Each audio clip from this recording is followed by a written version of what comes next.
Mệt lắm các bạn ạ. Con mệt lắm. Con mệt mỏi lắm mẹ à. Con biết rồi, cảnh đơn phương bây giờ Con mệt mỏi lắm, con mệt được nhanh. con mệt lắm. Con mệt lắm đó mẹ à. Con biết rồi. Mệt lắm suốt ngày hát. Xung động nào. Con mệt lắm. Con mệt mỏi lắm mẹ à. Con biết đấy, cảnh đơn phương xung quanh chỉ toàn là người lạ. Cuộc sống sinh viên thật khó cực, tất cả mọi thứ con phải lo.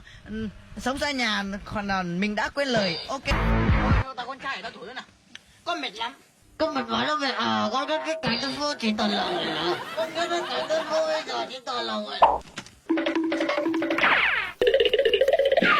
Con mệt lắm.